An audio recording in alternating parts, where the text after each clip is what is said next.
आज मैं उस दिन को कोसता हूँ जब मेरी शादी उस मनहूस पारो से हुई। उसके घर वालों ने मुझे धोखा दिया। मैंने कहा था कि शादी में मुझे जहेज चाहिए, उनके पास देने के लिए कुछ भी नहीं था। पारो के घर वालों ने मुझसे झूठ कहा, मुझे टोपी दी कि हमारी लड़की को ब्याह के ले जाओ, हम कुछ दिनों के बाद जहेज दे देंगे। आज मेरी शादी को 4 महीने गुजर गए और आज तक मुझे कुछ नहीं मिला। मैंने पहले ही कहा था कि मुझे जहेज के साथ साथ मोटर बाइक भी चाहिए। सोचा था लड़की के साथ साथ मुझे एक मोटर बाइक मिल जाएगी तो लाइफ थोड़ी आसान हो जाएगी। मुझे कहाँ खबर थी कि वो लोग मुझसे झूठ बोल रहे हैं, मुझे कुटी पाई नहीं मिलेगी। वरना मेरे लिए क्या लड़कियों की कमी थी। मैं ठहरा हैंडसम गबरू जवान, जिस भी लड़की पे हाथ रखता वो जरूर मुझसे शादी करती। मैं हूँ इतना प्यारा, हूँ इतना खूबसूरत। मेरी माँ तो हर वक्त मुझे नजर बट्टू पहना के रखती है कि कहीं मेरे बेटे को नजर ना लग जाए। पर मेरी ही किस्मत फूटी थी जो मेरी शादी गरीब पारों के साथ हो गई। अब मैं करूँ तो क्या करूँ। इसलिए मैंने इसका एक हल निकाला। सोचा कुछ तो जुगाड़ लगाना पड़ेगा, कब तक मैं इस औरत को पालता रहूंगा। मैंने अपनी पत्नी पारो को उसके मैके भेज दिया और कह दिया उससे कि घर में लौट के तभी आना जब जहेज लेके आओ। पारो को अपने मैके गए हुए लगभग 1 महीना गुजर गया। ना पारो की कोई कॉल आई और ना घर से कोई मुझसे मिलने के लिए आया।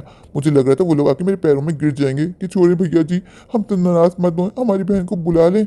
अगर गांव वालों को पता चल गया कि हमारी बहन घर आ गई है तो हमारी नाक कट जाएगी। मैंने कितने सपने सजाए थे कि पारो के घर वाले मेरी चप्पल पे आके नाक लगड़ेंगे, मेरे सामने गिर गिराएंगे। प्लीज हमारी बहन को रख लो दामाद जी, ऐसा मत करो। जैसा मैंने सोचा था पारो के वालों ने वैसा कुछ भी नहीं किया और बल्कि मैं इंतजार करते करते यहाँ सूख गया। अब तो हालात ऐसे आ गए कि मेरे पास खाने को एक रोटी तक नहीं है। अब मैं क्या करूँ। अब मुझे कुछ ना कुछ तो करना पड़ेगा। ऐसा करता हूँ कि मैं दामाद हूँ, मैं पारो के घर चला जाता हूँ। अब मैं पारो के साथ ही रहूंगा, देखता हूँ वो लोग क्या करते हैं। कह दूंगा कि जब तक आप हमें जहेज नहीं देंगी मैं यहीं रहूंगा। इस बहाने ससुराल में थोड़े मजे कर लूंगा। वैसे मेरे पास कोई काम काज तो है नहीं, ना मेरे पास कोई जॉब है। ससुराल जाऊंगा, उन लोगों को इतना तंग करूंगा, इतना तंग करूंगा कि वो लोग मुझे जहेज देने पे मजबूर हो जाएंगे। पारो के घर वालों के सामने बात बात पे पारो को तंग करूंगा और उसको धमकियां दूंगा कि मैं तुम्हें छोड़ दूंगा। कौन बाप देखेगा अपनी बेटी का घर खराब होते हुए। मजबूर उनको मुझे जहेज देना पड़ेगा। आफ्टर ऑल मैं दामाद हूँ, बहुत तंग करने वाला हूँ मैं पारो के घर वालों को। पारो के घर वालों ने मुझे समझा हुआ क्या है। कब से मुझे उल्लू बनाए जा रहे हैं, कब से मुझे टाइम दिए जा रहे हैं। कल पहुंच जाएगा, आज पहुंच जाएगा, कल पहुंच जाएगा, आज पहुंच जाएगा। ये सुन सुन के हमारी शादी को 6 महीने गुजर गए। जब उन लोगों की जहेज देने की औकात नहीं थी तो अपनी बेटी का विवाह मेरे साथ क्यों किया। मैंने तो पहले ही शर्त रख दी थी कि मुझे पूरा जहेज चाहिए, मोटर बाइक भी चाहिए। पारो की बच्ची जब से मैकी गई है एक बार ही पलट के उसने मुझे कॉल नहीं की। मुझे ये था मेरे आगे रिक्वेस्ट करेगी, हाथ पांव जोड़ेगी कि बुला ले जी मुझे आपके पास आने, पर उसने ऐसा कुछ भी नहीं किया और मुझे एटीट्यूड दिखा रही है। पारो से शादी करके मैंने पारो पे एहसान किया और उसको एहसास भी नहीं है, मेरा ख्याल भी नहीं है। जाके बैठ गई मैके। मैंने उसको मैके इसलिए छोड़ा था कि जाएगी अपने बाप से अपने भाई से बात करेगी कि मुझे जहेज चाहिए। पर मैं जानता ना पारो की बच्ची को, अपने मैके जाती है उसका मुंह तक नहीं खुलता है। मुझे शर्म आती है जी, प्लीज मेरे से ऐसा मत करें। मेरी अम्मा बीमार है, मेरा बाप बीमार है, मेरा हेडिक नहीं है वो। मैंने कहा था कि मुझे जहेज चाहिए, मीन्स चाहिए। मैं उसको जब तक वापस लेके नहीं आऊंगा, जब तक वो जहेज लेके नहीं आएगी।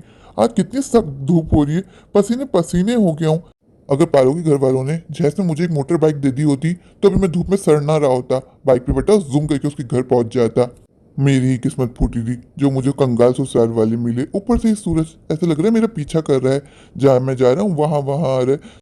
पैदल चलते चलते मैं कितने पसीने पसीने हो गए। अगर इस गर्मी की वजह से मैं बीमार पड़ गया तो मेरा ख्याल रखने वाला कोई भी नहीं है। मैं कितना अकेला हूँ, मेरी माँ भी मुझे छोड़ के चली गई और पापा भी।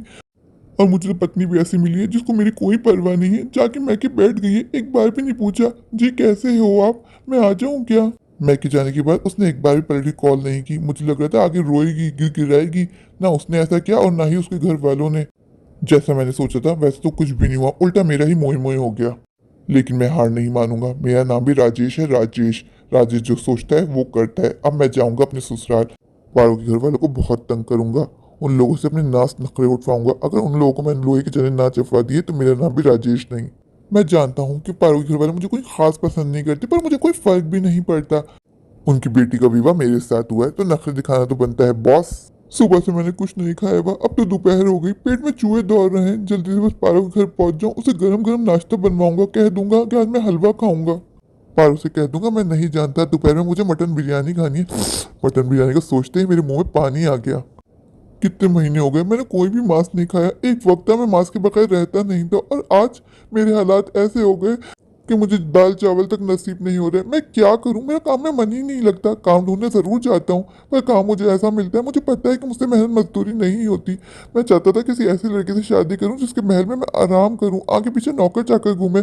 और मेरी किस्मत फूटी थी जो मेरी शादी पारो से हो गई। मेरी माँ तो मुझसे कहा करती थी कि मेरी कुंडली में लक्ष्मी ही लक्ष्मी है। लक्ष्मी के आज तो मेरे हाथ में एक कुटी पाई तक नहीं है। माँ कहती थी जब तू पैदा हुआ था तो पंडित ने कहा था कि तेरा बेटा बड़ा भाग्यशाली है, जिस भी चीज में हाथ डालेगा वो चीज सोना बन जाएगी। ले, मैं तो जिस चीज में हाथ डालता हूँ वो चीज मट्टी बन जाती है। पर ये बात मैंने किसी को नहीं बताई, ये तो एक राज है। मैं बहुत बड़ा मनुष्य इंसान हूँ। और मैं झूठ क्यों बोलूँ? मैं एक आलसी इंसान हूँ, मुझसे कोई काम होता ही नहीं है। मेहनत करने का मेरा मन ही नहीं चाहता। मन चाहता है बस मैं खाऊं पीऊं और सो जाऊं। मेरे इसी आलस की वजह से मुझे रिया ने भी छोड़ दिया। रिया मुझसे कितना प्यार करती थी और मैं भी रिया से बहुत प्यार करता था। उसका कितना बड़ा महल जैसा घर था। मैंने तो सोचा था रिया से शादी के बाद उसके महल में ऐश करूंगा। ऐश वो कहती थी मेरे पापा के बहुत बड़े बड़े बिजनेस है। सोचता शादी के बाद उसके पापा के बिजनेस को मैं ही तो संभालूंगा। वो अपने पापा की इकलौती बेटी है। पर मुझे क्या पता था कि रिया मुझे पहचान लेगी। उसने मुझसे बोला तुम एक बहुत बड़े आलसी इंसान हो, मैं तुमसे शादी नहीं कर सकती। और उसने मुझे छोड़ दिया। जब रिया ने मुझे छोड़ा तो मेरा दिल छन से टूट गया। मेरे सारे सपने मेरी आंखों के सामने चकनाचूर हो गए। उसको मुझसे ज्यादा अच्छा लड़का मिल गया तो उसने मुझे छोड़ दिया। आप अचानक यहाँ कैसे? आपने आने से पहले मुझे कॉल भी नहीं की। मुझे कॉल तो कर देते, मुझे बता तो देते कि आप यहाँ आ रहे हैं। पाया, तुम तो ऐसे कह रही हो कि अगर मैं तुम्हें अपने आने का बता देता तो तुम मेरे वेलकम में ढोल का इंतजाम करती, बैंड बाजी बजवाती और मेरे लिए शायद दस्तरखान लगवाती। तुम्हें इतनी तो तौफीक हुई नहीं कि अगर मैंने कॉल नहीं की तो तुमने कौन सी पलट के कॉल की। तुम्हें इतनी फिक्र नहीं हुई कि मैं वहाँ अकेला हूँ, मैंने क्या खाया क्या पिया। मैं तो उस दिन को कोसता हूँ जब मेरी तुम्हारे साथ विवाह हुआ। काश मैं तुम्हें ठुकरा देता। तुम्हारे घर वालों ने मुझे धोखा दिया, तुम्हें एक जोड़े में विदा कर दिया। जहेज का बोल के मुझे धोखा दिया। अभी तक मैं जहेज जहेज कर रहा हूँ। क्या दिया उन्होंने? इस शादी से मुझे क्या हासिल हुआ? कुछ भी नहीं। अब मैं तुम्हें बता देता हूँ, अब मैं यहीं रहूंगा और जब तक यहाँ से नहीं जाऊंगा जब तक वो लोग मुझे जहेज ना दे दें। तुम जाओ मेरे लिए खाने का इंतजाम करो, मैंने सुबह से कुछ नहीं खाया हुआ। ये आप कैसी बातें कर रहे हैं? यहाँ तो खुद खाने के लिए लाले पड़े हुए हैं। अगर आप भी यहाँ रहेंगे तो कैसे गुजारा होगा? मैं भी यहाँ सिर्फ इसलिए आई हूँ कि मेरी माँ बहुत बीमार है। डॉक्टर ने मेरी माँ को जवाब दे दिया है, मेरी माँ कभी भी इस दुनिया को अलविदा कह देगी। मैं तो सिर्फ माँ की वजह से यहाँ हूँ। अगर आप भी यहाँ रुकेंगे तो माँ स्ट्रेस में आ जाएगी, माँ की तबीयत खराब हो जाएगी। प्लीज आप यहाँ से चले जाएं।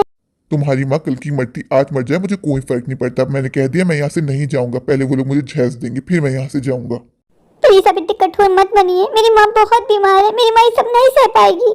मेरा एक ही तो भाई है, वो मेरी माँ का इलाज उधार लेके करवा रहा है। वो कैसे जहेज देगा? आपको इस बात को समझना चाहिए। प्लीज चले जाइए।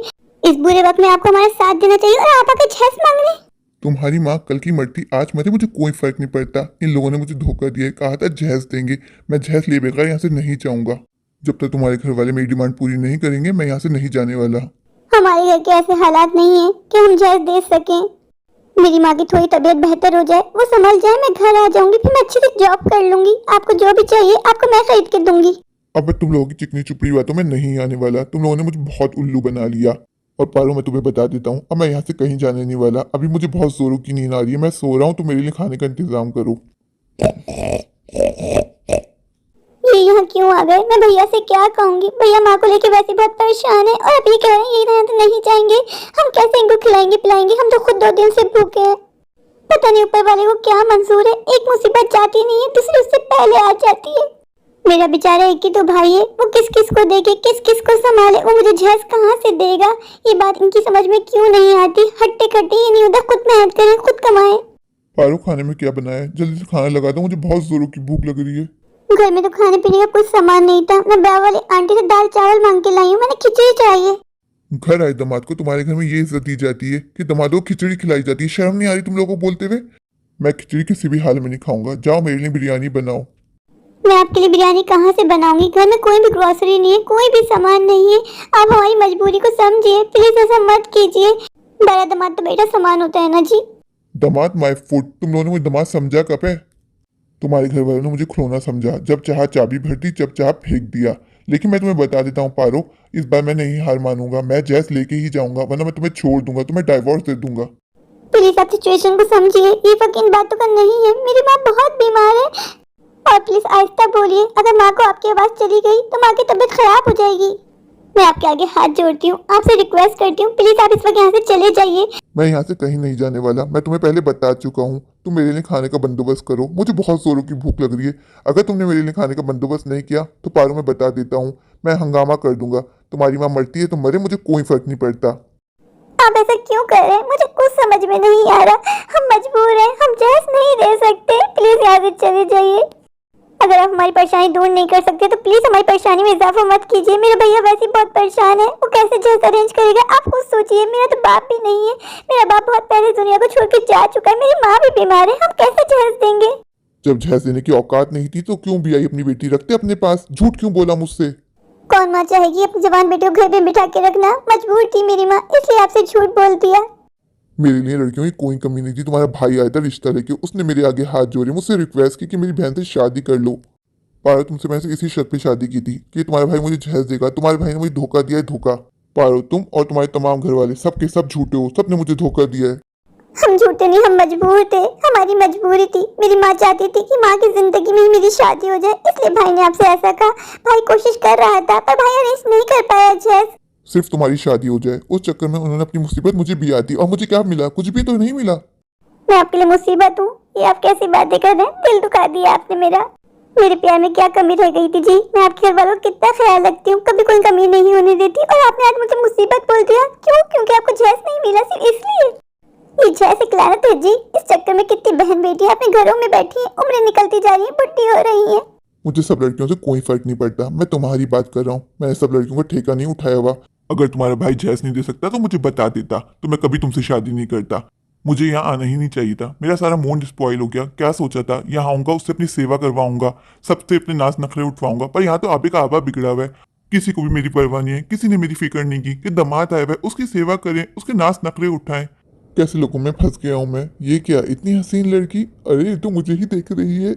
ऐसा करता हूँ, उसके पास जाता हूँ, उससे बातें करता हूँ। वो तो मुझे ही देख रही है। ऐसा करता हूँ, उसके पास जाता हूँ, क्या पता मुझसे इम्प्रेस हो जाए, मुझे प्रपोज कर दे तो मैं फौरन शादी कर लूंगा, पारो को छोड़ दूंगा, उसको डाइवोर्स दे दूंगा। पारो से शादी करके मुझे मिला ही क्या? कुछ भी नहीं। कहा था मुझे बेटा चाहिए, आज तक मुझे बेटा तक नहीं दे पाई। ऐसी औरत के साथ रह के क्यों अपना टाइम जाया करूँ? राजेश, तेरी तो लॉटरी लग गई, लॉटरी। चलो, यहाँ आने का कुछ तो फायदा हुआ। पहले जरा देख लूं मेरे आसपास पारो तो नहीं है। पता चला पारो मेरा सारा गेम खराब कर दे। वो लड़की बहुत दूर है, क्लियर नजर नहीं आ रही, पर मुझे एक झलक ऐसा क्यों लगा कि उसके हाथ में खंजर है। राजेश, तू भी क्या क्या सोचते रहता है? एक लड़की भाई खंजर लेके क्यों आएगी? हाँ, ये जरूर हो सकता है कि वो मेरे लिए गुलाब का फूल लाई हो। करीब जाऊंगा, लड़की से बात करूंगा, तभी तो माजरा समझ में आएगा। पर ये लड़की इससे पहले मैंने गाँव में कभी नहीं देखी। लगता है यहाँ पे कोई नई आई है। राजेश, अपनी जुबान में कंट्रोल रखना, अक्सर तू जज्बाती हो जाता है। आप कैसी हैं? आपका नाम क्या है? आपके हाथ में खंजर क्यों है? तो जैसे घटिया लोगों से निपटने के लिए मुझे एक खंजर रखना पड़ता है। मैं आपकी बात का मतलब नहीं समझा। आप कहना क्या चाहती हैं?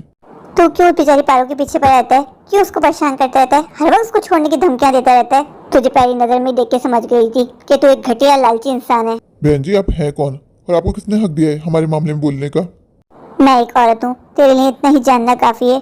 अब अगर तूने फिर से पारो को जहज के लिए परेशान किया, उसको टॉर्चर किया, तो इसी खंजर से मैं तेरा खून कर दूंगी। जहज तो मैं किसी भी कीमत में लेके रहूंगा और आप मेरा कुछ नहीं बिगाड़ सकती। मैं खाली पीली धमकियों से नहीं डरता। अभी तो मैं सिर्फ आपसे रिक्वेस्ट कर रहा हूँ कि यहाँ से चली जाए, वरना आपके लिए अच्छा नहीं होगा।